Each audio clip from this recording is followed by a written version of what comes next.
Hello, everybody. Wonderful collegiate individuals. We are back with the semifinals of Division 1 in CCA. I'm Inker2, joined here by Tenor. How are we doing? Excited for this matchup? Yeah, I am very excited for what's coming up. I think that these two teams are incredible. Definitely some standout players on both sides, and I'm really excited to see how this interaction between the two of them goes. Who comes out on top to advance further in the bracket? Yeah, I mean, this was one of those matchups that I think everybody kind of had their eyes on from the very, very beginning. I don't think I've had a whole lot of surprises in the round one of Division One playoffs. Not any really upsets that I can see, and a lot of the sets were not particularly close either.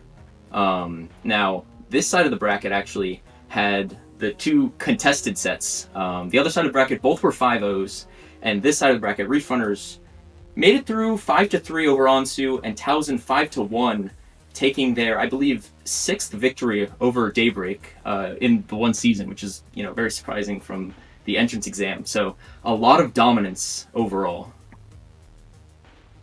Yeah, and we're going to see if they can sort of continue that dominance. Whenever you have two teams that do really well, especially in the earlier parts of bracket, and then you get to the part now where you're fighting people that are kind of made up of the same stuff that you are. It's kind of like just like having two really strong people running into each other. And I'm sort of excited to see not only how they like continue their streak of dominance, but also how they sort of interact with each other. Because I'm anticipating that we're going to see a lot of adaptation throughout this set. Both teams consisting of very strong players, both mechanically sound, but also definitely having the game sense to make adjustments on the fly as needed. Especially as we go to different maps that maybe favor different weapons and different strengths. I think that we're going to see a nail biter as a bet tonight. Yeah, absolutely. We have reached the stage in Division 1 where there are no weaknesses on any of these rosters. And, you talk about adaptations. Reef Runners is a team with 7 people on their roster. They had 8 last semester. They still have 7 kicking around, ready to sub in at any moment, and they are all very, very solid players. So I'm very excited to see who even comes out for this game 1, which is going to be Splat Zones on Mako Mart. Oh, and it's Yeah, gonna be. so Zones Mako. Well, Well, it's actually we have uh, three people coming out. yeah, 3 people coming out from Towson, a little bit more of a stagnant roster on their end. So I actually think that there's quite a lot to talk about just from seeing Reef Runners comp, Yeah, sort of seeing the definitely getting like no, a go on, little bit of sorry. a a little bit of a preview there, sort of a sneak peek into what they're looking to run. And the first thing I notice is that we have a lot of short range fighting. Definitely one of those it's one of those changes we've seen since before 11.0 this past January, and now we've seen a very high rise in a lot of short range weapons over the traditional mid lines. And Mako Mark definitely mapped with a lot of ledges, a lot of quick flanks to get around, definitely favoring those types of weapons. So we see 3 of them, if I remember correctly. We saw a custom blaster, a tri-slosher nouveau, and specifically the first bamboozler kit, the killer whale. And I think that those weapons are going to be very strong in this map. Not really things that you see before the recent meta shift, but I think now a lot of things have kind of aligned in the general scope of the game to make this a very formidable comp. Yeah, absolutely. And I definitely want to point out that was a Sea Blast coming out from Galanka, which, some might say is the best weapon in the game currently. Galanka, very, very well known for the Wiper. That is a very, very strong V Wiper player, and it will be very interesting to see if Sea Blast is an option specifically because it's so strong on Makomar, or if it's an option that they had planned for a while now because of the location into Towson Tigersharks plant, who is, a one-trick carbon main who's very, very dangerous. Well, I think there's definitely some DNA shared between the two weapons, Viper and Sea Blast, both having torpedo and sensor respectively to mark opponents and sort of find them. Very helpful against rollers that really like to shark around, especially on Mako Mart, which is kind of just a carbon roller's playhouse. But I think that for Galanka, I think the challenge is going to be Viper is a very space reliant weapon, does not necessarily have the fast kill time, but definitely able to just strafe around. And while you have that sort of level with mobility on Custom Blaster, it's very different, right? You're not aiming to survive to just poke people out and drag them into prolonged fights. You're using your ability to shoot them once and then shoot them again.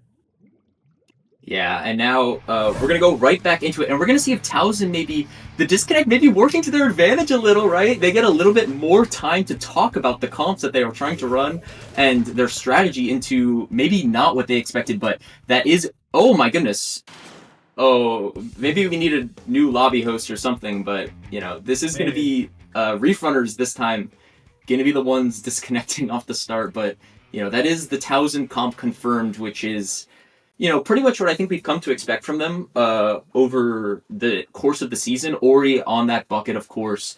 And then the other point of contention, I think, is whether Big Noob is going to be playing Claws Gal or Zap, and it was the Zap option there.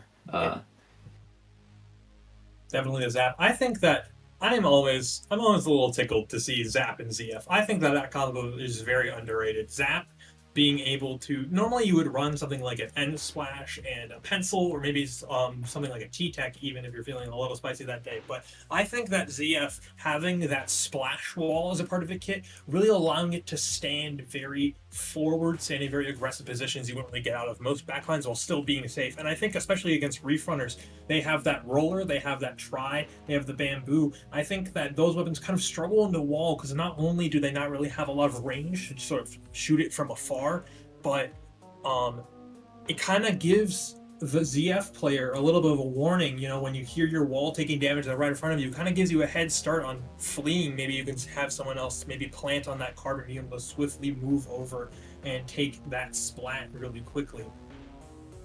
Yeah, the range advantage onto the bamboo also going to be relevant, although it got a little buff recently. I think Red Rum's going to be scurrying around a little bit faster at the run speed, maybe a little bit harder to hit. I do think that the map geometry for Mako Mart is definitely going to be making it a little bit harder for Kai, but if they can start hitting their shots, I absolutely can see that being the key to Towson's victory here, as we are, at last, this is not a drill, all 8 players are here and ready to go off start, and this is going to be the opening. Here we go. Now, one thing I will say from these gears is that we see Plant running double swim speed. Normally, carbon rollers, especially roller players as we see today, they love to run ninja squids or shark around, but electing to go with the swim speed here, and it pays off as we're able to go 2 down here, kind of up to 2 short range weapons, but we're still being interrupted for Reef Runners. Yeah, so many fights going in back and forth. This is going to be such a furious, fast game here. I can already tell both teams are not hesitating to scrap, and the high ground on the stacks is going to be even more important with the relevance of the buckets and the roller. You definitely do not want to be caught under low ground for them, and we can even see here, Kay is really wanting to get a good spot under this left side, but Ori is really doing well to push them back, and that is 2 sets of strikes coming out, completely flipping the zone. Yeah, I think that's one of those things, is that Tri-Strikes having ludicrous paint output by themselves, especially in one of the smaller zones such as Mako Mart. Having 2 of them at the same time will basically just guarantee that they can cap the zone whenever they want, which I think will be very important, because pushing into a roster of short-range weapons and a bamboo that will just punish you for making the slightest mistake on your retakes, being able to say, no, I don't feel like doing that, and just striking the zone twice and basically making it your color instantly, very powerful. Even if it does cost 2 cycles, being able to just say, like, nope, you have the penalty now, you're playing the game longer. Definitely an advantage that I hope that we'll continue to see throughout this set. There, and we saw there the importance of the location tool from the Sea Blast there. Ori getting found out on that right side and forcing Towson back, as Reef Runners are doing really well to fight together there, but managing to get a good trade now, and they are still, of course, going to force Towson to be 3 down and take a lot of space moving up here. They're not going to waste any time. Definitely. And I think there as well, we saw one of the greatest synergies of this comp, right, is that with all these short-range threats, you can't really displace the bamboozler as often as you want to. We were talking earlier about how the ZF has that range of the bamboo, but that's only 1/4 of the team. For the other members, they have to push the bamboo, and that kind of opens them for the rest of their team. But we're able to see here Plant getting 2 quickly with the strikes, and Popping Sue continue this lead as they try to cap the zone. expertly demolishing the defense that they had set up there. Now it seems Ooh. that Reef Runners sort of on the defense. Yeah, Golonka just got a crazy kill on the jump. I think making up for his depth of plant there just before maybe, and it is going to still be Reef Runners here on the back foot, but I believe the colors are swapped here, but they are going to be able to get their specials in using this whale to kind of try to take some space forward. They are going to take the carbon out. There are 2 specials online for Towson, but they're going to go 2 down again, and I do not think these strikes are going to be enough to hold the zone, maybe after, the Reef Runners are managed to push up. Oh, but they go 2 down! They do go 2 down, which is huge. Normally I call those strikes sort of a waste because, they'll cap the zone, but they're not really going to displace any members of Reef Runners. They're just going to still be here, and they're going to cap the zone anyway. Now we're down a strike, especially on ZF. It did get a buff to 200D a little bit ago, but Charger not exactly known for putting the most paint on the ground. So now we're going to have to see how they're going to only retake one set of strikes. And the ZF goes down again. A huge play because this kind of just allows the team to stand up anywhere. But I think something that's really holding them back is as we try to get this right side mounted push is that we have sensor, right? Instant activation as soon as it hits the ground. Detrimental to the 3 weapons that really just want to not be seen until it's too late. I think that it's kind of up to Yellow Team here to just push forward as quickly as they can. Strikes not really lasting a long amount of time, so just pushing in once they get the location exactly like that, getting the wipeout. See that we're able to see Ori just move through quickly to just take all the space that Reef Runners have, and now they have a pretty solid defense. Yeah, this hold is going to be so important. Red Rum is super weak underneath. Ori trying to get the poke, but is actually going to get taken out by a couple of members of Reef Runners running him down, and now Kai is kind of forced alone. The lead is going to swap, but the zone is going to flip as well as we have 30 seconds left, and Reef Runners now are going to need to make this hold count. The cooler is going to be down 4,000. It's going to be really close here based on how these next fights play out. And here we have seemingly get a huge advantage off the strikes, and we still have a second one to go. We're just able to set up here, and I think that's another wipeout. Yes, it is. Reef Runners not able to get the hold that they so desperately want. It seems that they all stand in good spots, but they're just sniffed out a little too early. Can't really play to the strengths of their short-range weapons, and so they kind of just get bullied out of those spots. And here, but last attempt from Golonka that doesn't pull through with the splashdown. Oh, that was a really good attempt there from Golonka, but Big Noob, all the wiser to it, managing to shoot that splashdown out of the sky and prevent it from capping the zone, and that is going to be Game 1 to Towson Tigersharks.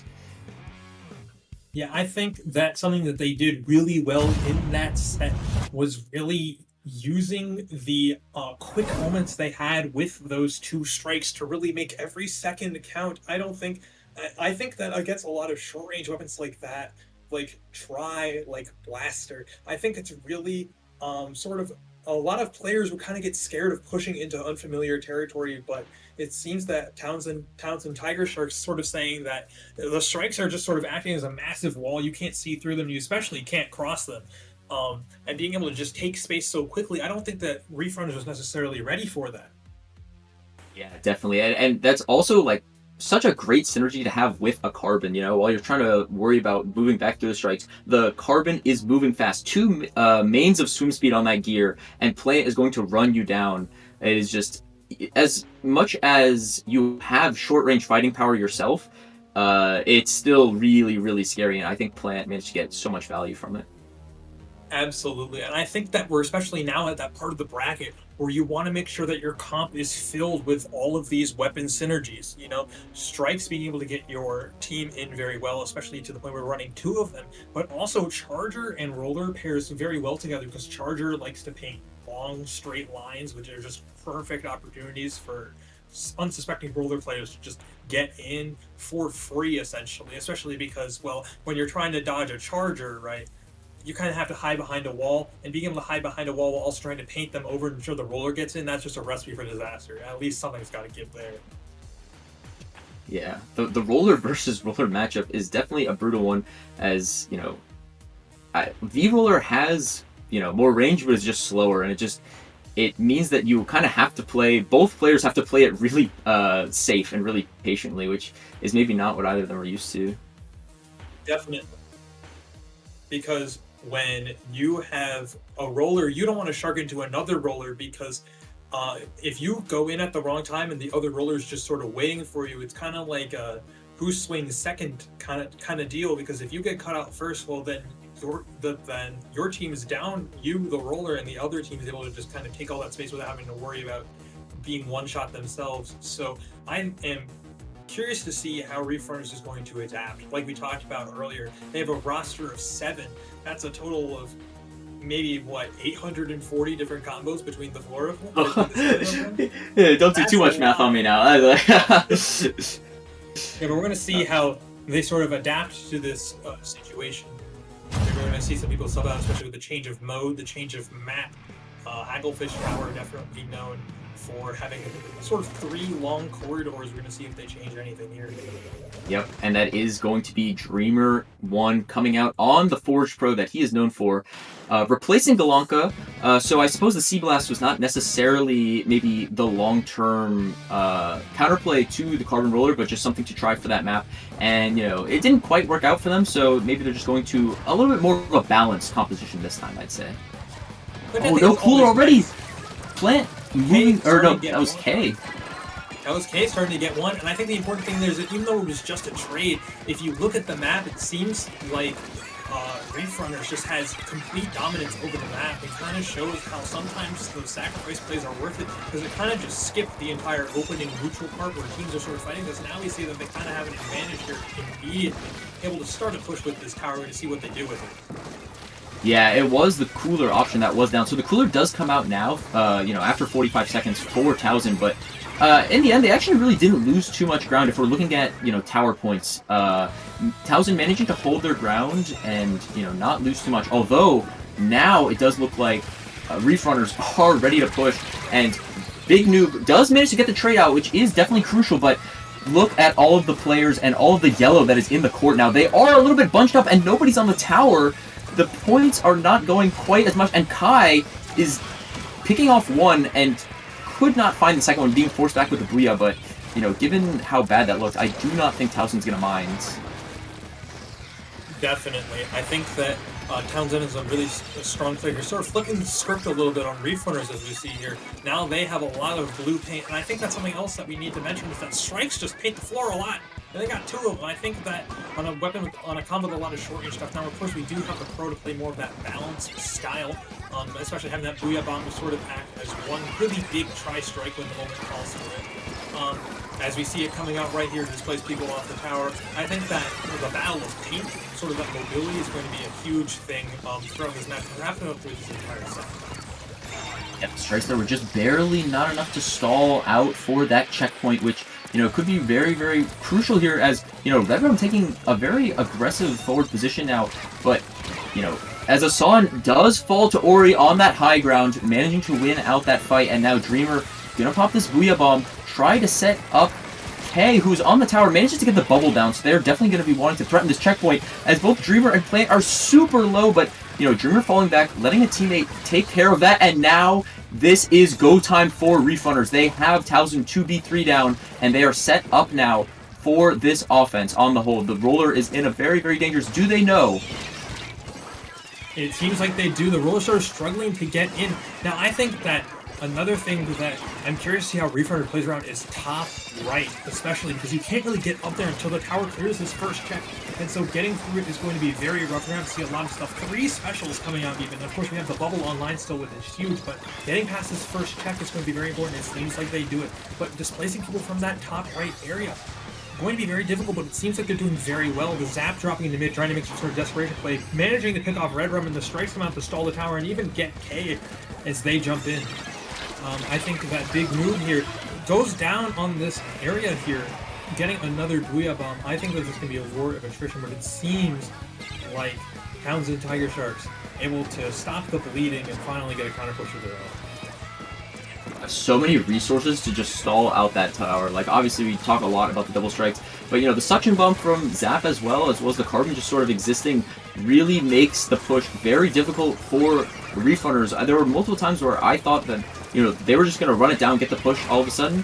That was a slow march, but it was an important march nonetheless. They got so many points down there, and now Ori is going to really need to make something happen here. Stuck into this whale, manages to get the jump away somehow, and gets the kill on the landing. And the strikes come out with a minute to go. This has to be the time for them. Now that was definitely an amazing play there. I think that Slosher being able to do minimum 50 damage is very nice, especially being able to get stuff like that. But I think the more important thing here is, are we going to see 2 and we're going to see 1, but still 1? That trade is kind of worth it because as we see, we get a wipeout out of it. Reef Runners able to get a lot of momentum. We're going to see how they play off of it. Red Rum sort of painting the general area, but sort of waiting for one of their teammates to move forward as we see the ZF set on this top right, sort of what we were talking about earlier. Although you can make the tower jump, it's just, is it safe to do so, right? Because if you do so at the wrong time, you're just going to be met with a ZF shot to the face. And as we can see, we kind of have to back up, sort of waiting for cooler. And even though we got that wipeout, we haven't really moved the tower anywhere past this right side of the map as we just have people going down. 3 people going down. It's going to be up to Dreamer 1 to make sort of a miracle play happen here to sort of try to get this going into their favor. But luckily, they will have overtime. Yeah, the GG Booyah is going to be what all eyes are on now. As Asan manages to get that pick, I do think that, you know, it looked like Reef Runners had moved a little bit too fast on that last play with, 30 seconds to go. They played pretty aggressively and actually went a few down and were forced to back foot. But, overtime and tower control is hard for a reason. And the GG Booyah, Asan going to manage to drop down onto that tower despite Ori, best efforts to try to flick them out of the sky. That is going to be tie game.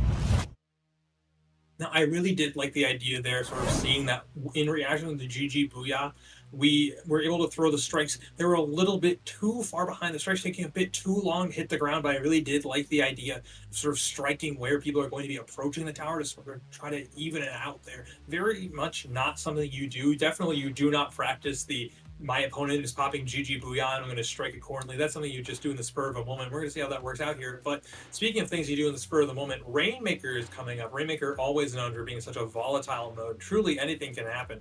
And seeing at how just the insane tempo that these two teams are trying to play at, I think we're going to see something incredible happen here. I can definitely believe that. I have seen Towson Tigersharks play. I've played against Towson Tigersharks on this map. They are absolutely ruthless. They do not waste any time trying to get that Rainmaker all the way down. So I am expecting a furious fast start from them. And I'd be curious to see Reef Runners, they won that game, and I do think that they had a lot more control than they did in that game 1. So it'd be very interesting what sort of option they go for. Because I would say that Wiper is quite good here, but maybe you don't want to mess with the formula. Definitely. I do think, though, that especially on Hagglefish Market, we saw some sort of success from Reef Runners because it kind of gave Red Rum those long, straight corridors that you didn't really have on Mako Mart, sort of allowing Bamboo to operate to its fullest potential, just picking off people from far away.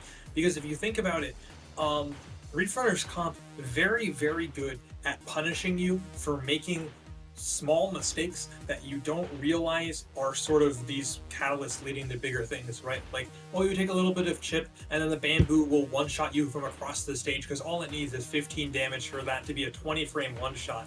And I think we're going to see, especially on Rainmaker Undertow, sort of where those long straightaways are definitely still present. I think we're going to see a lot of those plays here, especially with just how many walls there are around. I think we're going to see a lot of short-range engagements here. And I'm sort of curious to see how Towson Tigersharks adapts, as we saw on Hagglefish, sort of those long maps where you kind of have a lot of distance to go. Instead of sort of having things very congested, I think they're going to have to make some adaptations here to really sort of flip, to sort of regain their momentum in this set.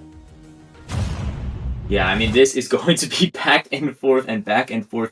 And now we're going to see whether we see any subs come out. It does look like it is going to be that same roster coming out from Cal Poly. And it is going to be the same exact weapons as well. So no changes for either side now as we get ready for, Kai running that object shredder, which, maybe less relevant on the main weapon as it is on the strikes, perhaps. Oh, well, perhaps there was supposed to be a sub. That's my only assumption is that there's supposed to be a sub, and then that's why the match had to be ended. But yeah, I think another thing to note there is that we saw for just a split second that we saw Plant switch from switch off of 2 mains of swim speed to just 1 main of swim speed and another main of QR, which I think is Oh, very interesting. I think it's interesting again that it's just not Ninja Squid. A lot of roller players, especially carbon players, sort of they either go full swim speed, they go Ninja Squid, or they go QR. So seeing this hybrid set, sort of a unique thing, it sort of shows, it makes me excited to see how Plant is going to play this match differently. Maybe they realized in the past set that they weren't really getting the value they needed to. Maybe they were down at the wrong time, and so they're able to sacrifice some of that mobility when they're alive to just be in the fight more often. Play more of a forward presence without worrying too much about the risk. I think that we're going to see trying to see a lot more explosive plays from Plant, and I'm curious to see how the rest of the team will adapt to this change in play style. It seems. So I think that while the comps may not have changed, I definitely think we're going to see some adaptation in this set, like we predicted, especially with how close it's getting. yeah, I've actually heard, like, I've seen Plant talk about carbon gear with, like, other carbons. I've had that privilege being in, other servers with him. And I know that he really, really loves his double swim speed, but acknowledges the strength of, being versatile.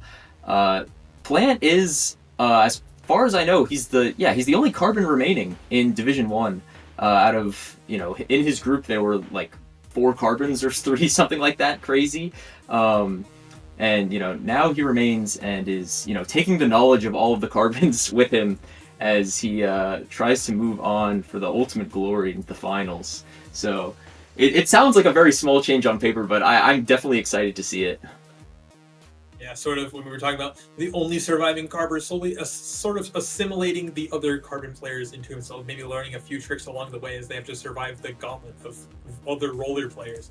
And I think that is especially interesting because if you remember about a year and a half ago, a really big thing was to play 2 coolers and then just a carbon with as much QR you can have and then just run in and slap them silly. Moonlight definitely really like that strategy of QR carbon. It's the thing you see them do on rare occasion, but I think seeing it come back here, sort of a blast to the past, is going to be very interesting. And I'm going to be curious how Reef Runners responds to it, because with the swap out of Galanka on Sea Blast to the Dreamer on the Pro, the only form of location they really have is the Auto Bomb, which isn't exactly the most perfect location tool. Yeah. It's mostly just is someone in this circle in the general direction instead of giving you that exact location like something like a torpedo or something like a point sensor will. So I think it's going to be very interesting sort of how they adapted this, and I think it worked well for them on the Hacklefish marker just because the sharking weapons had to swim up further to get to them, but I'm curious to see how it will change here, especially with just the fast-paced nature of Rainmaker. You kind of have to be diligent, making sure you know where everyone is, knowing when you want to push the Rainmaker forward. Because with so much stuff to do and so much stuff to worry about, that's a lot of mental stack, and sometimes the thought of, let me check for this roller real quick, might slip your mind, and it's those small decisions, it's those small mistakes like that can really lead to huge punishes, especially with the aggression we're seeing from the 2 teams right now. Yeah, I mean, absolutely. We did get word that it was, the delay was Reef Runners going in for a substitute. I don't think that it is Galanka back in for Dreamer, hearing from DRF, so that is probably going to be I wanted to say it was going to be the Wiper, but, that Sea Blast definitely can do damage, so I think it'll tell us a lot about how Reef Runners see this matchup, and it is going to be the Wiper, so they're sticking to their guns. Yeah, definitely. Wiper having a lot of object damage, running full QR, sort of just going in, trying to see if we can pull attention. Now, Wiper, I think, is very interesting here, because not only does it have a lot of object damage in the Rainmaker shield, but it has Torpedo for location, it has paint to move around really quickly, as we see K without ink going in on the left side. But you see the roller come in, K trading with the Zap, but I think that's worth it. Delaying that cooler in a match meant to be this fast, definitely an important step. But as we can see, Plant already taking this side of the map, getting 2 really quickly, sort of solidifying this control and just being a thorn in the side of Reef Runners here, sort of very, sort of just moving around, and that's a very early first check. Wow, that Plant movement was crazy. They are not going to bother. They don't have cooler, they don't care. They are still going to run this down, and they are going to get so much value out of it, and already Towson, finally losing the Rainmaker to, that Bamboo Tri combo, but, Ori's going to be all alone here, trying to find a flank. Red Rum managing to hit the close range shots. I mean, that is why, he is the best Bamboo in the business, absolutely. Someone like Ori running around, that is never going to be easy, but Ori is already back. Big Noob giving them the jump. Golonka managing to trade out with the hammer, though, and Plant lurking here in the corner. I'm not sure if they know that he's there, managing to get a trade. And that is going to allow Towson to, secure mid. Definitely, and I think getting that trade there was huge. Something you see a lot on Rainmaker is people that like to sort of just swim up and grab the Rainmaker when no one is looking, getting you free, easy points, especially now that that first check was knocked out so early. You don't have to worry about that for the next 3.5 minutes. But as you can see, Towson Tigersharks sort of going down again, sort of losing a lot of that paint. Already dying to K here on the roller as they are able to get this push going here, but it's stuffed out early by Plant. Yeah, and Plant here is, wow, gonna get picked off by Red Rum. Plant trying to, schmooze back on fourth, but, it's gonna be this Ori. Oh my goodness, Ori and Red Rum are having some game between each other, continuously trading here, and this one I think is definitely going to benefit Reef Runners, but these strikes are gonna be just in time, stalling this checkpoint and allowing them to get a little more space, but I do believe this bubble is going to allow for the checkpoint to go, and I do not think that, for as much good forward presence as they had, I don't think Towson got as many points as they would have liked, and they are 2 down currently, so Asan is going to go and run this Rainmaker for as many points as he can, barely going to get the lead, a lot of time to go. Definitely, I think that hammer they're going again! Now, I was going to say 34, not exactly the best lead, but a lead of 6, definitely incredibly strong. An amazing play by Red Rum on Reef Runner, recognizing that it is definitely the moment, even without Cooler, just swim in and take as many points as possible. Any points after that first check are invaluable, and getting all the way to 6 is going to be a Herculean task for Towson Tigersharks to try to overcome. But we're going to see if they manage to do it again. Plant's been showing off a lot, sort of being able to, showing that they can get those picks when it matters. And you see them trying to go in here, but unfortunately having to back up to grab the clue. But they're definitely able to go in when it matters. We're definitely able to make some magic happen. But it's kind of up to the rest of the team. Are they able to support this? Is Plant able to make these plays? Are they able to play off? Because it's one thing to make a good play. Sort of getting the Zuga to guarantee the kill on the goal here. It is one thing to do a good play. It's a completely different thing to have your team be ready to play off. Well, yeah, I mean, it is so hard to dance around Red Rum. I mean, the amount of movement that Plant was, doing over there, and in the end, it didn't end up working out for much. He was drawing a lot of attention, but the rest of Reef Runners were holding their own quite well, and, they only need to stall, right? They do grab the Rainmaker here, and they are trying to just kind of bring it over to the left side. They have Cooler, and they're just going to be set up here with a minute to go, and Golonka is going to set up high, but I don't make any mistake. I do not think, unless there's a wipeout, that he's going to be moving much further up than where he is currently. Oh, definitely. I would imagine that Golonka is more than satisfied to just put it in this corner as far away from their optimal push route as possible. Because getting the Rainmaker out of this spot is incredibly tricky. But as we see Ori going for the play, making it happen, dropping one, getting traded in response, but definitely getting the Rainmaker out of there very important. But as you see, K just being a thorn on everyone's side here, able to drop on and get the roller, or the charger rather, get the charger with the roller as soon as they decide that this is important to look at.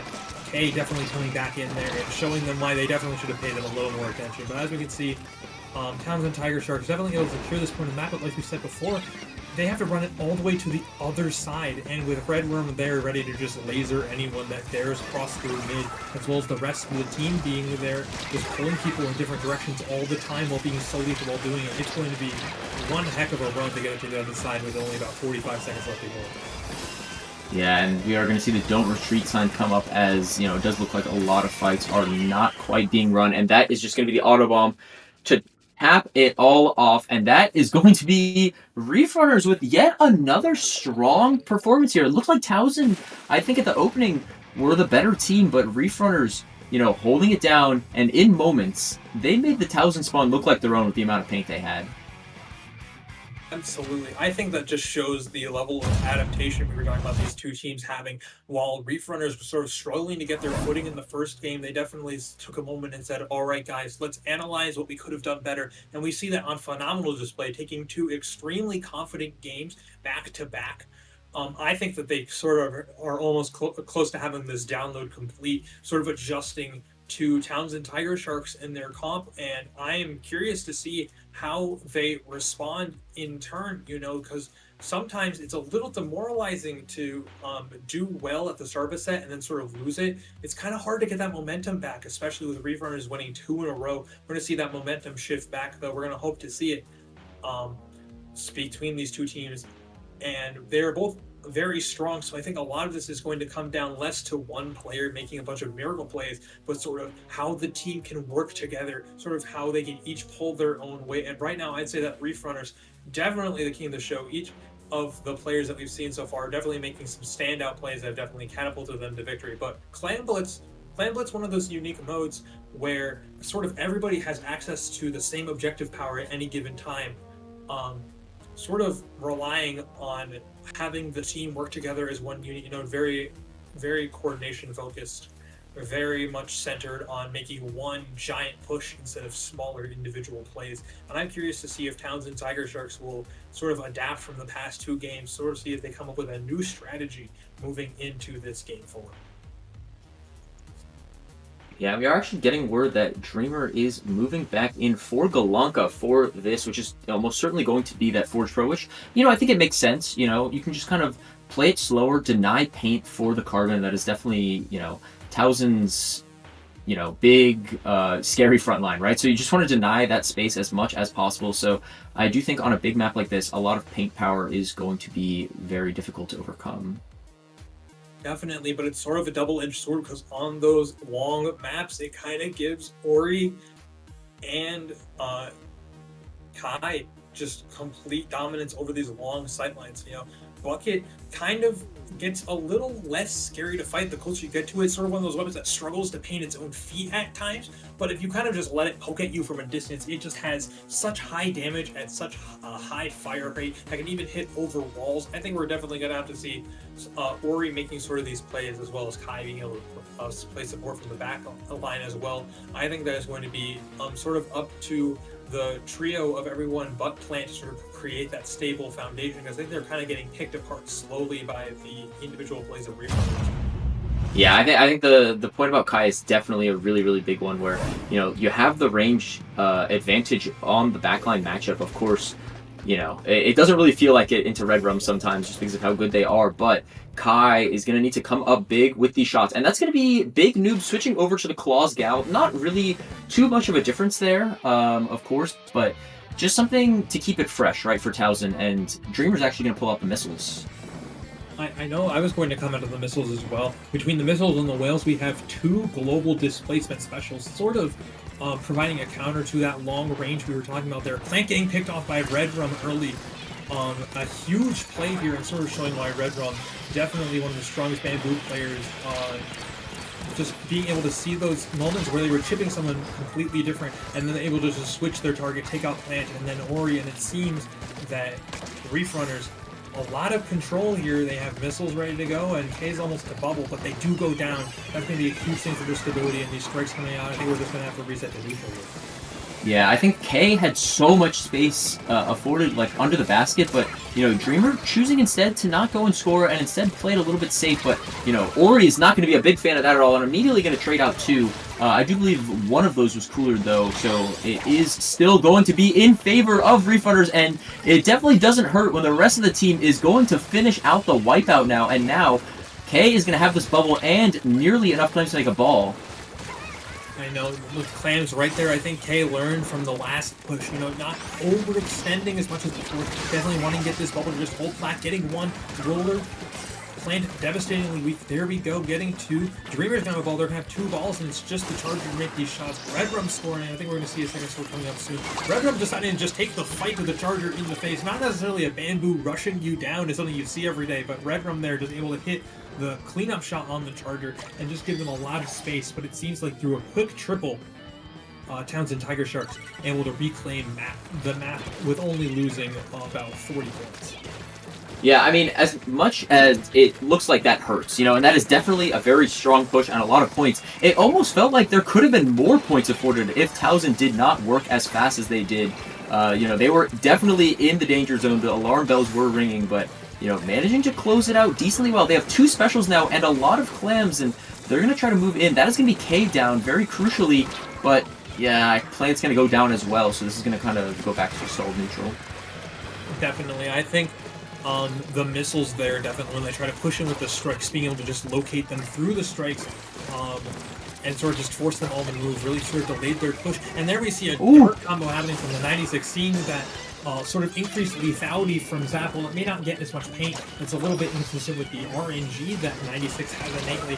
Getting those quick kills, 60 plus 40, get those picks like that, having more fighting power in your support slot. Definitely going to see here. And just like you said, not a strong lead at all. We see Towson Tigersharks clean it up to 59. Just one more claim would even it out.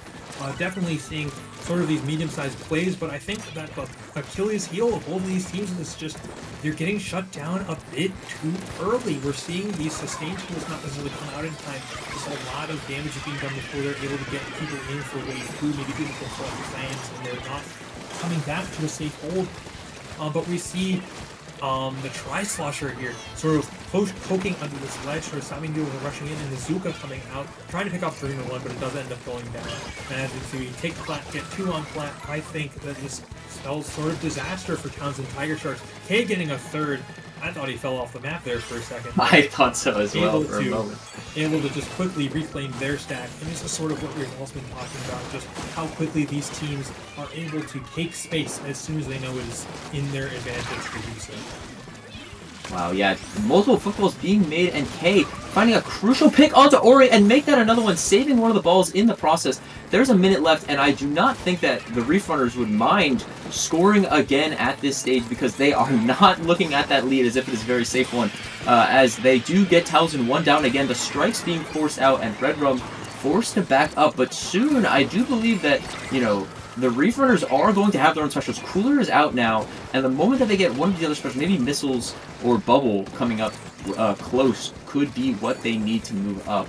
But it's looking tough. It is, but K getting another pick, truly proving that nowhere is safe. I think K does a phenomenal job of just always being on the move, right? So by the time you say the roller is sharking in this spot, they're in a completely different spot, definitely moving around a lot, sort of keeping eyes off them as much as possible. K just having the time of their life under this ledge, managing to pick 2, but they are able to push forward, but that's definitely a solid lead. We're going to see how many penalty points they have here in just a second, 23, but I think that's definitely a more solid lead. Before, where the lead would have been taken by Towson Tigersharks with just 1 power and 1 regular clan. Definitely a larger lead here, and every clan they have to score is huge. Red Rum here just holding Ori back in this alley, not able to use the AoE of the bucket to really push through, and we see the whales coming out. Red Rum able to just get that pick, showing sort of the anchor power of Bamboo, able to get a second one in the strike, not even carrying out, they're throwing them at them, able to get 3, it seems, just quickly. Just holding down that point. You really can't push a Bamboo like that, especially when they're in their range with someone with such precise aim as Red Rum. Being able to just clean up all the people that try to come through that choke one by one, really showing the benefit of running that weapon in this comp to just shut down any quick approaches that Towson Tigersharks may try at the very end of the game. Yeah, I definitely think Red Rum there holding it down is such a devastating sight to see if you are Towson, but I think I gotta call K the MVP of that one, absolutely. Managing to find a crucial double near the end, and then also getting that bubble under the basket, allowing them to push even further, which, obviously the score, pushing the score away to an almost unbeatable lead is as fantastic as it is. It also just took away so much precious time from Towson that they would have preferred to spend, getting specials, building clan economy. They didn't have time for any of that. They were immediately thrown into this overtime situation where they just did not have the map control that they needed because of that strong push. Definitely. I think that between this and the Rainmaker game, it seems that Reef Runners is doing an excellent job of making sure the leads they get are strong, going to 6 on the Rainmaker and then getting all the way down to 31 on Clams.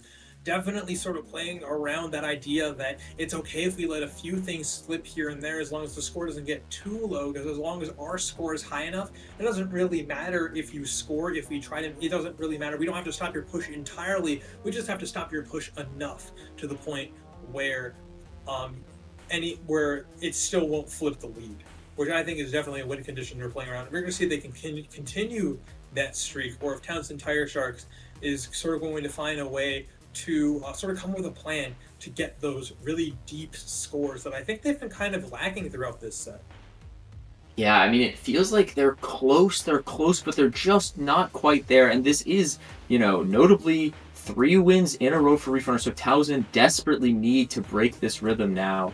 It is just, yeah, it is going to be another sub out from Reef Runners. I mean, they keep it fresh, right? Like Reef Runners are not going to keep it stagnant and make it easy to find counterplay into them because they're constantly adapting.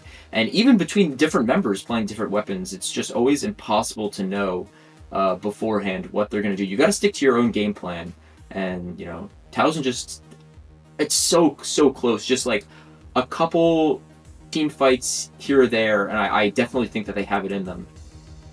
Oh, absolutely. I saw that happen on Zones Mako, sort of where they were able to get those plays that sort of open the map up in big ways. But I like your comment about Reef Runners just having so much variability in their roster and sort of weapons they play. Because it's one thing to play a set, right? It's one thing to play and say, like, okay, we only need, as Reef Runners, like, we need to just win 4 games. But forcing the enemy to effectively play 4 game ones in a row, that sort of level of needing to adapt not only to what the enemy is currently playing, but just the changes they make throughout, sort of just adding multiple layers on top of Towson Tigersharks. Not only have to come up with their own game plan, what they could do differently, but also how can we prepare for an opponent that we don't even know what they're about to run, even though we just played them less than 5 minutes ago.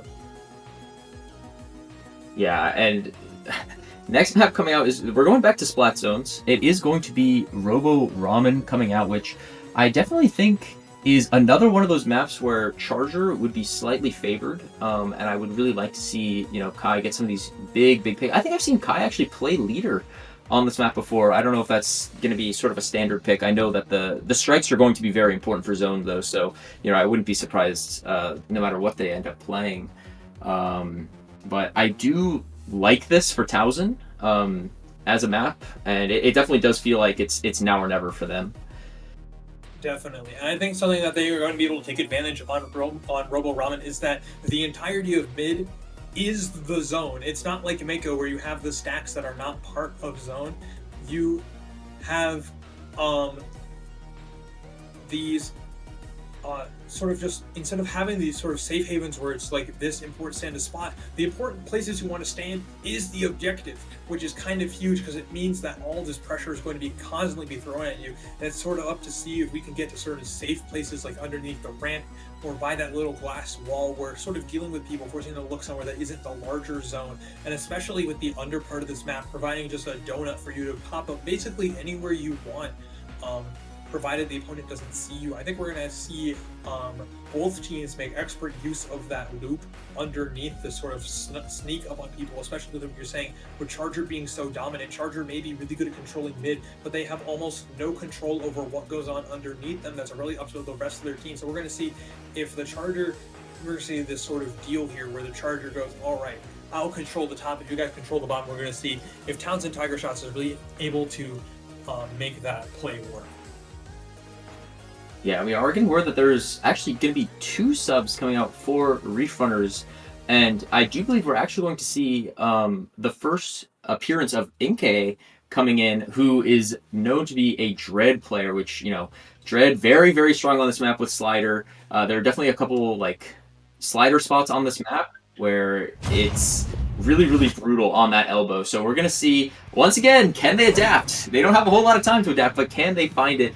And yeah, it is going to be Dreamer back in as well. So I think putting a lot of eggs on the K basket here with this one in terms of kill power. So, and Kai is actually coming out with the Expo. I've never seen her do this. So this is, new territory coming out for Towson, trying to go for something new.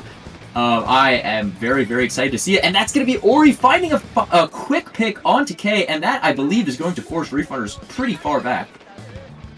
Definitely. I think that with just this passive play, you kind of make these things working out, getting a phenomenal kill on the pro there, sort of delaying these specials. When you really only have a Reef and a Cooler to work with, Reef is going to go in and just kind of accept their own demise whenever trying to make a play. They're sort of sneaking in. And I think a really interesting about the Expo pick is that it sort of does everything, right? It has a constant pressure with the rain, very high pain and AoE with the main weapon, but it also has that point sensor to just locate people trying to come in. We see one drop in the pit having to jump out, but the Expo, as you can see, just being able to just shoot them over and over walls and just create these circles where you just can't push in. Very impressive, but we see Red Room switching to Pencil. I didn't notice that either. I know, Red Room switching to Pencil, just a weapon you see all the time, not really something you bat an eye at, but for Red Room specifically, sort of see that long-range pressure being able to counter the X-Splasher before it gets too late, but as you see Big Noob able to clean up Inkay in the pit, as we see 3 people go down, it's just K, and K isn't really able to make stuff happen alone, being just a roller, eventually having to drop out. We're going to see Towson and Tigersharks sort of having the dream hold. We have Ori with the strikes. We're close to Cooler. We're halfway to Storm. And we already have this elbow without really having to spend anything. I think that one play I'd like to see them make here sort of have eyes on this bottom right, where it seems like someone is, because dropping that way could be dangerous. You know, have all this pressure up front with one person being behind could ruin the entire thing. Like that. There you go. Ask and you shall receive. But it is going to be Ori and Noob combining to shut that down. And of course, Red Room had just previously gone down to the Expo shot, so much control coming out from Towson. This feels like a completely different game. It just feels like it's all going wrong for Reef Runners right now. It's Plant with the Zuka gonna find Red Room, and now, unless some, insane slider comes out, that's gonna do it, and it's gonna be a wipeout to add the cherry on top for Towson, who suddenly are looking a lot more alive, only down 2-3. It seems like the Expo pick did work its magic. Towson Tigersharks, I think this was a very important game for them. And not only does it sort of put them back on the map, 3-2, definitely a better position to be in than 3-1, but also just such a dominant showing that zones truly is their mode. But I think it really put a dent into the momentum of Reef Runners. You kind of had these 3 wins sort of getting progressively stronger as you go through, just to be met with a lot of resistance coming in on this Robo Zones game. Sort of throws you for a loop a little bit. We're going to see if Reef Runners is able to sort of recollect themselves, especially since they made a lot of weapon swaps. We swapped we swapped out the bamboo for the pencil. I'm curious to see if they're going to be confident in those picks again, or if they're going to sort of stick with their current loadout and sort of what that means for the future of this set. But like we were talking about before, definitely nail biter the set. This really could go either way, with Towson Tigersharks showing that even if they are sort of defeated consistently, they always have the opportunity to strike back. And while these wins for Reef Runners have definitely been strong in their own regard, they were by no means free. Yeah, I think Reef Runners definitely should still be feeling pretty good about themselves. They've seen the winning formula, right? Like, in their little streak there, I think one of the things we talk about with adaptation, sometimes you have to adapt to your own comp. You have to feel comfortable and have experience playing in every single comp. And when you have a lot of different players and a lot of different weapons to play on different maps, sometimes you're kind of thrown into something. So maybe a little bit of overcooking there from Reef Runners. And I think that while all of those individual swaps on their own make total sense, maybe altogether it just wasn't meant to be. So I definitely think that they're going to be able to relax themselves and reset or refocus onto this next one, which is going to be Manta Tower, which is definitely going to be a fun one. One that I've seen, I believe, I actually saw and casted this one for Towson Tigersharks as they beat Drexel in the regular season. And I know Plant is a really, really big fan of sharking on these walls here above the bunk, so Reef Runners definitely going to have to watch out for that one. Absolutely. Now, Tower Manta, not exactly a map you see very often, but we're going to have to see a little bit more with the upcoming NA League next week. Manta Tower definitely be one of those maps in that map pool, as we see just a little more frequently, but Tower Control Manta really allows itself to weapons like the Carbon Roller, especially V-Roller, just weapons that have a lot of uprange pressures, kind of like Mako Mart in that regard, where you have a lot of walls you have to climb and a lot of places where people can kind of just swim up the walls and easily surprise you without really being able to do anything unless you know that they're there ahead of time. I think that while that may be a strength for Towson Tigersharks, I think the greats in top mid definitely looking like Reef Runner's playground. You put Red Rum up on top of those greats, being able to run around with Bamboozler's 13% increased movement speed, you're just able to strafe around and just rain fire on people below you. And Townsend Tigersharks with their short range comp, I'm not entirely sure if they'll be able to consistently deal with that. But of course, that's only a thing in mid, so I really think it's going to come down to how this neutral phase of the game plays out. Yeah, a lot of... okay, we are getting word also that it is going to be Asan back in over a different bucket. It's a bucket swap, so, Dread out, try in, presumably. So this is going to be, maybe a little bit of a shift back to their normal comp coming in. And we're going to see if Kai sticks with the Expo. This map, I can't imagine is like... Yeah, it is still going to be the Expo. Kai, not feeling... feeling that this is going to be the option that will give Towson the space that they need to come back and win this set. It's going to be really interesting to see how that plays out on this map instead. Definitely. I think that Explo, not really a weapon you see on tower control, a lot of people cite the fact that it can't really pressure people on tower, but as we're seeing, the Explo able to just poke all these people in the street, able to poke up into the bunker, even able to go over the wall into their street. Explo definitely a solid choice on this map, sort of proving that all-out weapon may be weak in a mode on paper. Depending on the specifics of map layout, it could definitely change. With the whales coming out from Red Rum here, putting big critical condition, the Booyah Bomb, it's all just too much pressure as they go 3 down, Plant jumping in, dying. That's a delayed wipe and sort of what looked like a scary push. They only got to 20, and now it seems like Reef Runners is able to just take all that momentum, instantly flip it on its head, and now looks like they're about to have a very, very strong push. Yeah, and I want to see K here on this right side, maybe going for a flank. I think they were sitting up in the bunk for a while, but it is actually going to be 2 down, and they didn't even need to do anything, and they're going to gratefully find Ori, and a jump on top of that, and this is going from bad to worse for Towson with this bubble still online. How can they manage to find something to stop this second checkpoint from going down? But a couple bombs looks like it's going to do it. Ori finding so many kills with Plant combining for a wipeout. That is such a clutch defense right before that second checkpoint, which is so hard to get on this map. And Plant is already so far up, already thinking of the counter push. I love the forward thinking.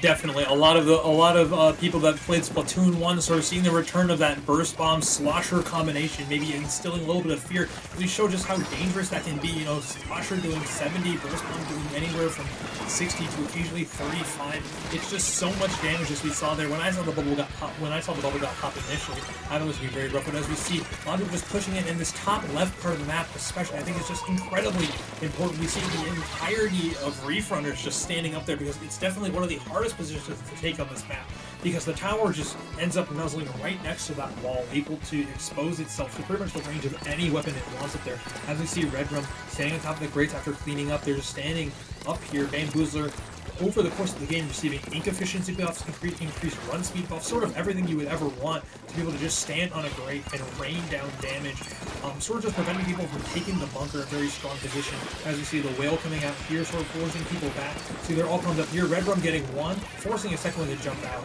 and I think this is an amazing play. K goes in there, but unfortunately gets stuffed out a little too much. Yeah, I mean, even though they did not, break that second checkpoint, this is definitely a lead that looks pretty solid for, Reef Runners. If they can manage to find those strong positions coming out, and there you go, managing to find 3 from Towson and force Kai all the way back, and now finding Kai as well. 2 minutes to go, and, the doom clock is ticking for Towson now as... Oh, managed to... Big Noob with a really, really crucial pick there, managing to keep the cooler and find that one, but Asan managed to get a trade on top of that, so, Big Noob giving Towson a little bit of room to breathe, and Ori finds 2, cannot find the 3rd, though. Yeah, a Red Rum there, just able to pick out people. The Expo sort of some of that more damage be done, but Red Rum just sort of able to laser down people as they come being the Expo, and then the Charger, as we see the Tri-Slasher being able to hit someone over the wall. Definitely a very strong map for this weapon, being able to throw fizzy bombs to displace people. Of course, having cooler is always nice, and being able to just slosh over the wall and essentially deny this entire area from an enemy team while being completely safe from damage yourself. Able to find a cheeky pick there, just over the wall onto the Zap, sort of showing that AoE dominance there, but Plant showing no fear, jumping directly into the bubble and dropping to stopping yet what could be another checkpoint break. But this lead looking very close. I don't think Reefers has been able to get that strong lead that they're accustomed to on what helped them win the last few games. And it's really coming down to every play. One push fails and the other team immediately takes the opportunity to push in themselves. You see the rain coming out providing that healing, but it doesn't matter. 2 goes down incredibly quickly.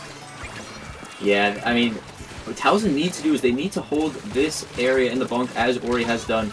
But, you know, the team had already gone and, you know, getting caught out a little bit there, overextending is just needing, you pretty much need all of your members alive and, like, shooting at that left side from the bunk to, you know, force any sort of progress. And it's just so difficult coming out. And, you know, 10 seconds remaining.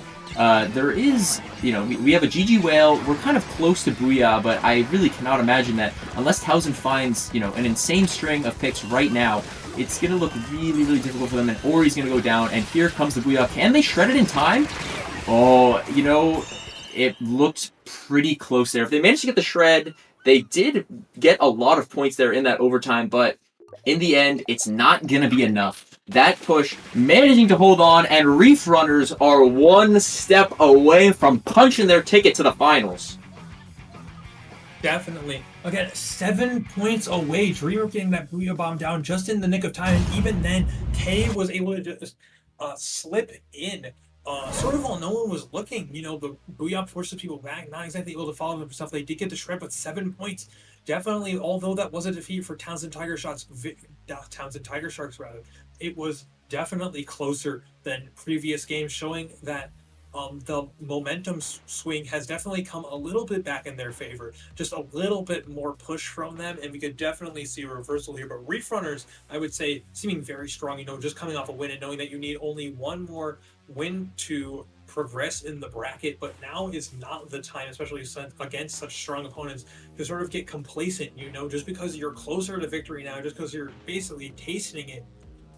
Definitely not the time for you to relax. You still have one more game to go, and one more game is still one more game. There is still the possibility that Towson Tigersharks able to adapt and make this set close again. Yeah, you definitely cannot take any chances when you look at the quality of Towson Tigersharks in every single game. You know, even the ones where, you know, the Reef Runners maybe got away with the score towards the end, but I think that's mostly because Towson were just, you know, maybe overextending when they knew they were down. I think in every single one of these games, Towson has had moments, not just a moment, like moments where they have been absolutely dangerous. So, you know, don't relax just yet. It would be my advice to you Towson fans watching, or fans of either school watching at home. This is still going to be a really intense Game 7 as Towson know what is at stake now, and now more than ever, I think they're going to be even more dialed in.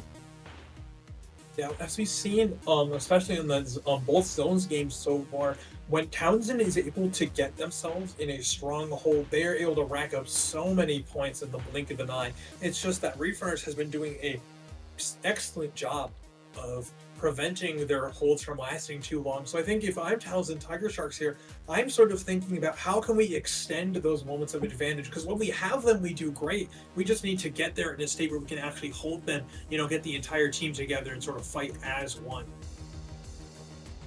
Definitely a strategy that I would like to see them do here. And I think a Rainmaker Humpback Pump Track, we're going to have to see that come into full play, because being able to hold that sort of hallway and corner of doom right by the first check where everyone's just throwing bombs and specials into a corridor, trying to see who is unfortunate enough to receive too much damage at once. Definitely going to be sort of a make or break, because you really need the strength of an entire team to push through that choke.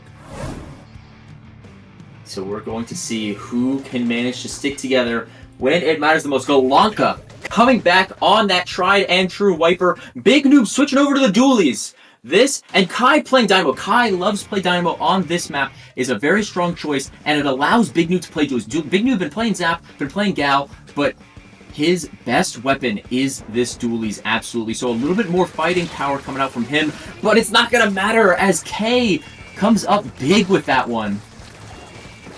definitely start pulling out all the stops here. You know, we're going to play our best weapons. We're going to play the best weapons on this mode as well. Kai managing to slip around. Red Rum trying to follow this Dynamo to the ends of the earth, popping the cooler here. And I think one of the things we're going to see about this Dynamo is that Reef Runners has a lot of short-range weapons, and Dynamo, ever since the buff it got, very well known for absolutely obliterating anything that gets too close to it without the proper care. So we're going to see if that sort of advantage, especially on a map so littered with cover, such as Humpback. We're going to see if that Dynamo is able to come through. But so far, Reef Runners have been able to play around this expertly, being able to get one pick and just sort of blazing through. As we see, they're already get to 42. The strike's coming out though and cleaning it up. Also cleaning up this bubble here.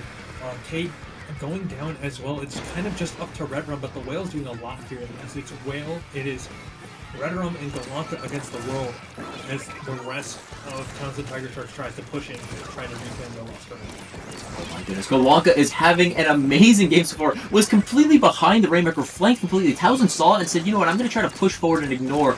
But Galanta came up big with a hammer, and Galanta is still using this paint that he had, you know, forged for himself sooner. Towson are getting completely pincered here, and now that the hammer is out, this is looking so scary. Ori, you know, forced to come all the way around to try to salvage the damages, but you know, Towson ending up winning that fight in mid, and Big Noob with the aura now, finding the pick on that hammer as well. That is exactly what Towson needed there, and with the strikes now, they need to get the Rainmaker fast. Yeah, definitely an amazing plant there, you know, calling out that there might be a hammer behind and just lasering it with the increased fire rate of the dually. Here we see that Dynamo just being able to just cover the entire alleyway in a flick, especially over this wall, and this Hump having two rollers here, very much not a desirable situation for Reef Runners. But it seems like the main issue they're going to have is just getting around this corner. They don't really have a lot of stuff other than Big News cover. They're holding the Rainmaker, sort of getting around this corner. You might be able to flick over the wall and challenge people that are there, but if Reef Runner just backs up a little bit and sort of puts the onus on you to go around the corner, well, what really can you do? Your weapons aren't exactly meant for that, and everyone but Ori going down to Galanta there. Galanta already on the flank. We're pushing the Rainmaker in the corner. We're seeing, I think that if I'm Towson Tigersharks here, I gotta make something happen fast. With the hammer coming out from behind, trading out the Dynamo, which is huge, that delays the crew and that delays the walling, but it's just Red Rum here. So we're able to salvage that. It seems that Reef Runners are able to get these phenomenal plays, but it seems that once they do, Towson Tigersharks are able to strike back with a play that's just as devastating, sort of even the playing field immediately. Yeah, just like it looked like Towson had a good chance at that one point on the elbow, but it just was not meant to be, it seems, as the Rainmaker now going down and so much space being afforded in mid for the roller and the try to roam free, and so many are going down on the side of Towson, left and right. Now, a lot of them were cooler back fast, but it looks like they're still picking up the pieces. Galanta maybe thinking about going for this left flank again, but just content to sort of get a lot of chip underneath. Gonna go down to that Zuka, but the Rainmaker gonna find a trade out, and the Crab and the strikes being popped. It's a lot of resources that I know that Towson would prefer to be using on offense. Definitely. I think that's kind of the weakness, you know, with Big Noob having those dualies to sort of go play in more. The problem is that they're kind of their only retake. So it's kind of the debate between, do I want to fight stuff with my main weapon, or do I want to try to get Crab to push in? Because Crab is really the only thing that can pressure Reef Runners from far away. As we see here, Red Rum just able to secure the entirety of mid, preventing them from going around this corner unless they face instant death. The Whales coming out, splitting the team in half, as we see two picks coming out just because the Whales are able to provide that chip damage we need. Red Rum taking the Rainmaker. The try is walling out Plant in mid. Rainmaker is going in. We're seeing the lane go down from 30 to 20, or to eventually end up on a lead of 21, and we've seen how this story plays out with only 30 seconds left to go, and a sizable lead from Reef Runners. We're truly going to have to see a miracle happen from the side of Towson Tigersharks to make this offense sort of come alive, sort of get that big opening play, but they go down. You have to pop the Rainmaker right now. We're going to see if they're able to do it. They have 10 seconds left to pop the Rainmakers. It seems that just Reef Runners are everywhere, sort of collapsing in on that corner. We're going to have to see Kai getting one, but it might be too little, too late, as the Rainmaker shield attempts to be popping. It's just not enough. That was the dagger coming out from Cal Polyponoma. That is going to be a phenomenal set from them, taking out, you know, the 3 seed, sure, Like 2 seed over 3 seed, sure, but that is a dominant performance from start to finish. They may have dropped a couple games here and there, but I know that whoever wins and that other semifinal set that is happening tomorrow, they are going to have their work cut out for them and more for this Reef Runner side as they look to claim their first ever national championship. Definitely. I think that Reef Runners, as we talked about, there's a lot of adaptability, a lot of variability in the comps, but as we saw, Reef Runners able to take out a variety of strategies between swim speed up carbon roller, quick respawn carbon roller, and then eventually a complete tonal. We saw them be able to take out X-Splasher comps, we saw them be able to take out Dynamo. Definitely a team that knows how to deal with a variety of situations. I am very excited to see how they play against the team that wins at the semifinals tonight as they punch their team in the finals, attempting to win it all. I just think that it could be a match for the history books, essentially. Definitely a very strong team, and I'm excited to see what they're able to pull off coming up shortly. Yeah, absolutely. This has been sort of the story of, people playing more what they're comfortable with, right? Like, I think Red Rum last season was playing a lot more pen, and that was what we saw a lot of the comps centered around. But this season, instead, looks like the Bamboo was absolutely the right call coming out, as they are now sitting very, very nice and a guaranteed, finalist position here. It seems like they made the call that they needed, and they have had it pay off in full. Definitely. I think another part of that is who are you going to find to practice against Bamboo, right?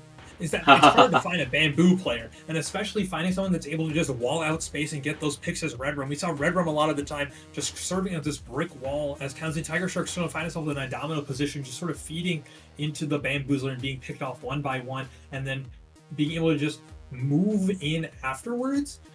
Definitely a Bamboozler, not a matchup many people are familiar with, but they're going to have to learn real quick, because seeing a Bamboozler in finals shows that gun has some sort of potential that we've definitely seen come out in these past few sets from Reef Runners. And, speaking of Reef Runners, we got 2 of them here for the winners interview. So everybody welcome Galanka and Asan coming in on the winners on the podium now, as it were. So congratulations to both of you. Thank you. Thank you. So I'll lead us off with the first. So we know that this was one of the matchups that maybe, even if they weren't in your group, maybe you've had in the back of your mind all season long. So what were your feelings going into the match tonight? I don't know about you, Hassan, but I think this is definitely, this is 100% one of the matchups we've had in the back of our minds, just because, especially last season, Towson Tigersharks has been kicking our butt last season. Like, I don't think we took games off of them, but we didn't take any sets off of them last season in the circuit season. But so coming into this, I think we scrimmed them like way earlier in this season, and we also got our butts kicked. So we were expecting a hard match, and it was definitely hard. Yeah, this is one of the matches we've been anticipating the most, probably the most actually, because we've had some rivalry, we've been losing to them or sometimes beating them. Like Galanka said, we also did scrim them earlier in the season. So I think both the teams were definitely looking forward to this matchup a lot. Mm-hmm. Definitely. And I sort of think that hearing that history about how this is sort of a rough match for you guys initially, it seems that you guys managed to find some sort of secret key that really flipped this set in your favor. And to that extent, I want to ask if there was a particular moment that stood out during the set that you would want to make mention of. Maybe if there was sort of a specific instance that really solidified, yes, this is sort of something that we're doing that's working very well. I think a secret key to our success is actually having such a big roster. Sometimes it might not work to our benefit because we kind of get confused over what comps we want to do, but having a big roster of weapons, especially on aggressive game modes like Rainmaker, we have plenty of aggressive weapons, and some more controlling game modes like zones, we can switch out and cater to what the map really is good for. Even if I don't know, was there any specific moment? Even if it does take us a year to swap in, Sorry about that. But we do get there eventually in deciding what we want to do. And yeah, it usually ends up working. I think a key moment was like you asked for was like between like the match, like the first match and the second match. Like with the first match, we was like pretty close. So like we're like, okay, yeah, we can definitely win this. And the second match, like we won it by like we made some adjustments. Like we started like calling out like a lot more on, especially like that map, which is Undertow Rainmaker, like requires a lot of like communication between us. And I think like once we like entered that kind of like flow state between all of us, like shouting comms into the mic, and like trying to track the carbon and the sniper, like I think that like really helped push us through the set and ended up helping us get the victory. Absolutely. It really showed that you really were starting to lock those things down. So another thing that I wanted to ask Golonka specifically, I'm glad that he's here, was the Sea Blast pick on map 1. So I just want to know if that was more so of, a pick because it is like such a strong weapon on Mako, or if that's something that you had maybe planned beforehand to have like location on Carbon, or if it was maybe something in between. Yeah, so I think about sometime last week, Red Rum asked me if I could start practicing Sea Blast a bit, so I could be dishing out point sensors on the Carbon. And let's just say I did not have. I said I'd do it, and then I did not have much time because of school. So it didn't. Practice did not happen. That much, but we did play a Sendoku set like beforehand, and it seemed to work. But also it didn't. There wasn't a Carbon on the enemy team. But yeah, it was definitely specifically for the Carbon, even if it didn't work out. That's good.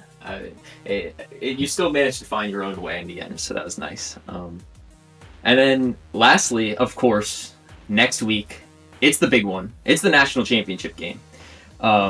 You are going to be facing, one of Death Roll or UCSD, definitely going to be a really difficult matchup. Like, how do you prepare for something like that? Like, how do you feel, like, knowing that is, like, on the crux, and it's on your horizon?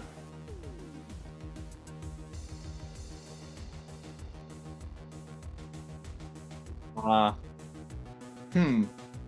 do we prepare? Not sure, honestly. We play like a couple of Sendoku sets, I think. I think either way it'll be hard.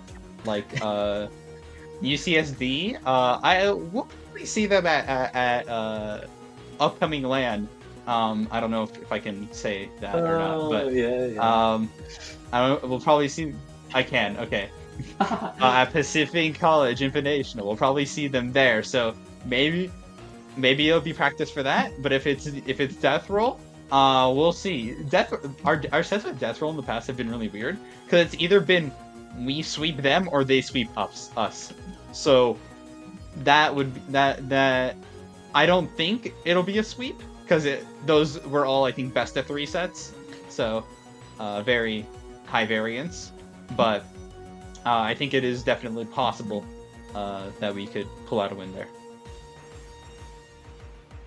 Hey, you don't sound too nervous at all, so I wish the both of you all the luck in the world into that match, no matter who you end up facing. So congratulations once again for making it so far and for showing off what you're made of and representing your school. So you have a lot to be proud of.